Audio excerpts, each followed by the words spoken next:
8 heures, bientôt 47 minutes, c'est l'heure de la question du jour.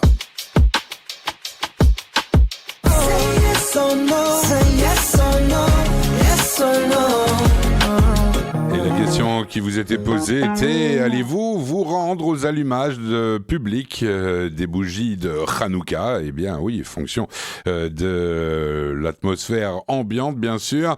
Alors, vous êtes 60% sur Facebook à avoir dit oui, 62% d'avoir dit oui, et alors 100% sur X d'avoir dit oui. Les 62, c'est sur Insta, bien sûr.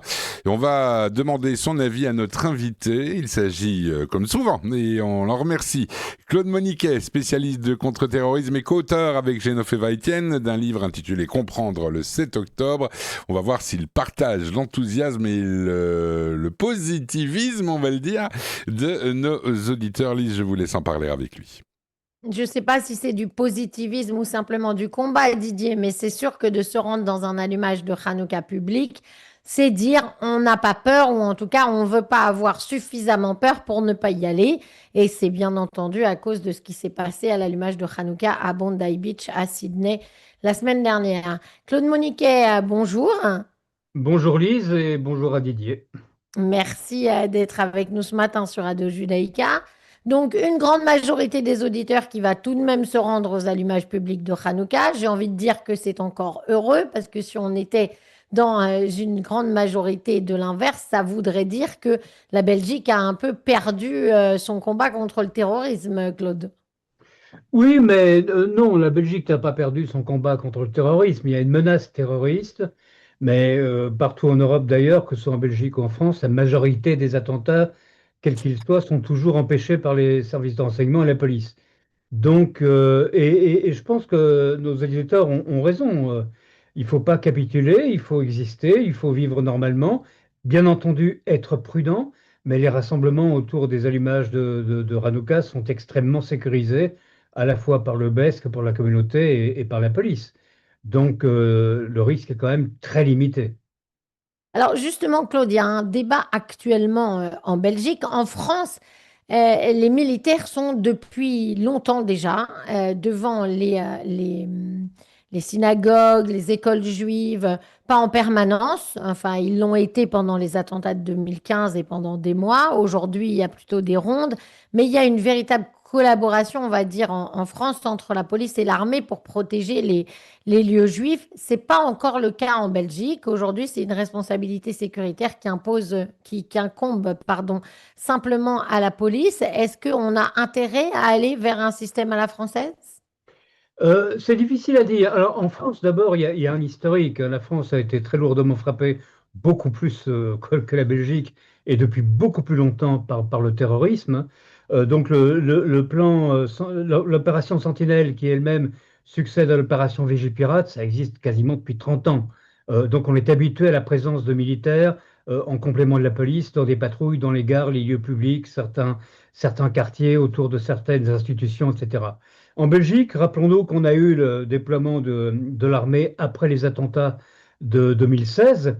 Ça a duré un certain temps, ça a duré plus d'un an, un an ou deux dans mon souvenir. Ça a été suspendu. Aujourd'hui, effectivement, la situation est assez complexe parce que rien n'est jamais simple en Belgique, hein. L'avantage de la France avec un gouvernement, un seul gouvernement et un pouvoir centralisé jacobin, c'est que si le ministre de l'Intérieur et le président de la République décident demain qu'on met l'armée dans la rue, ben on met l'armée dans la rue, point. Fin du débat. Ici, il faut que les régions donnent leur avis, que les bourgmestres soient consultés, que les parlements, bref, il faut d'abord une loi. Or, le code pénal va être aménagé. On aura un nouveau code pénal au printemps. Après le code pénal, il faut une loi pour voir quel peut être le rôle de l'armée. Et au niveau de l'armée, il faut bien le dire, il y a des réticences parce que pour le moment, avec les tensions internationales, on demande beaucoup de choses à l'armée et elle dit mais c'est pas notre corps de métier que d'aller protéger la population. C'est pas notre métier. Donc c'est un débat difficile à trancher. Moi, je pense que la présence de l'armée dans les rues est dissuasive d'une part et que d'autre part, elle soulage la police et permet à la police de se concentrer sur d'autres, de mettre moins d'effectifs dans la rue et de se concentrer sur d'autres missions.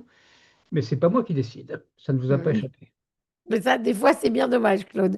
Parce que les gens qui sont sur le terrain ont quand même souvent une vision plus claire que ceux d'en haut. Alors, concrètement, pour être plus spécifique, le débat actuel, il est sur Anvers, puisque, en théorie, à partir du 1er janvier 2026, c'est-à-dire à peine une douzaine de jours, 16 policiers fédéraux qui étaient chargés de la sécurité du quartier juif d'Anvers ne seront plus déployés dans la ville et ils reviendront en fait vers leurs unités d'origine et c'est-à-dire qu'on compte sur la police locale pour se débrouiller. Alors évidemment, la bourgmestre de la ville est pas contente et de l'autre côté, le ministre de l'Intérieur Bernard Quintin dit que ça va tout de même très bien se passer et qu'il a toujours comme priorité de protéger la communauté juive. Où se trouve la vérité entre les deux, Claude? Alors, je ne doute pas que le ministre Quintin soit plein de bonnes intentions à Moi l'intention de non la plus. communauté juive et à l'intention de tout le monde d'ailleurs. Il fait ce qu'il peut. Maintenant, on peut quand même difficilement dire qu'on protège la communauté juive en divisant de moitié la protection du principal quartier juif de Belgique, le plus identifié, et qui a quand même, rappelons-le, été déjà deux fois, en 1981 et en 1980 pardon, et 81, victimes d'attentats. En 80, un groupe d'enfants juifs avait été fait l'objet d'un jet de grenade d'un terroriste palestinien. Un enfant français avait été tué. Et bien entendu, l'attentat de la Ouvenierstraat en octobre 81, qui avait fait plusieurs morts et une centaine de blessés. Donc Anvers est identifié clairement, est une cible. Il y a 30, si mes calculs sont exacts, d'après les déclarations officielles, il y a 32 policiers affectés à la protection de ce quartier, moitié policiers d'Anvers, moitié policiers fédéraux. Et puis on nous dit, ben voilà, on va retirer les policiers. Et là, de nouveau, enfin, sans diffamer la Belgique, on est de nouveau quand même dans une affaire typiquement belge. En fait, on nous explique, oui, mais le déploiement était provisoire, il ne devait pas durer, ben donc on retire l'effectif comme c'était prévu. On ne tient pas compte du fait que depuis le 7 octobre, le niveau de menace a considérablement augmenté. On ne tient pas compte du fait qu'une série de complots antisémites ont été déjoués en Europe ces deux dernières années. On ne tient pas compte du fait qu'il y a moins d'une semaine, il y a eu 15 morts et des dizaines de blessés à Bondi Beach en Australie, que donc le climat est extrêmement mauvais. Non, administrativement, il est prévu de retirer la police, alors on la retire. C'est incompréhensible. Alors, la justification du ministre, c'est de dire la police d'Anvers, il y a au moins 250 hommes, donc ils peuvent très bien en trouver 16 de plus pour aller les remettre à la place des policiers fédéraux. Oui, on ne va pas se lancer dans ce genre de comptabilité parce que je pourrais aussi faire le compte des policiers fédéraux et dire qu'on pourrait en trouver 16 ou même peut-être une trentaine qui seraient mieux occupés sur le terrain que dans leur bureau. Mais la réalité, oui, il y a 250 policiers à Anvers. Mais Anvers, c'est une ville énorme. C'est aussi le port d'Anvers avec principal point d'entrée de la drogue en Europe quand même. C'est une criminalité galopante avec, comme à Bruxelles, des fusillades, des explosions, depuis des mois et des mois, ça ne s'arrête pas, des problèmes de maintien de l'ordre, et en plus, cette communauté juive extrêmement importante. Donc, je pense qu'il est quand même plus facile pour le fédéral que pour la ville d'Anvers de trouver les 16 policiers ou simplement de les laisser là. Excusez-moi, mais c'est une comptabilité d'apothicaire, hein. Est-ce que c'est un problème de volonté politique, en fait, Claude Moniquet? Et est-ce qu'aujourd'hui, la protection, la sécurité des communautés juives, c'est un problème de budget, ça coûte trop cher au gouvernement? Comment ça va se passer dans l'avenir? Parce qu'on ne peut pas mettre le dossier sous le tapis avec l'augmentation de l'antisémitisme dans le monde, et particulièrement en Europe, il va bien falloir le gérer. Mais bien entendu, il faudra bien le gérer. Moi, j'ai été frappé par le fait que il m'arrive de faire des conférences dans des synagogues. Et la dernière synagogue dans laquelle j'ai fait une conférence, je ne dirais pas laquelle pour ne pas donner de mauvaises idées à quelqu'un, mais il y avait quand même un assez important rassemblement. Il y avait des dizaines de personnes qui étaient là. Il n'y avait pas de policiers devant la synagogue, alors que c'était d'une part une synagogue et d'autre part avec une activité particulière, une conférence qui portait sur le terrorisme, by the way. Donc, je suis parfois étonné.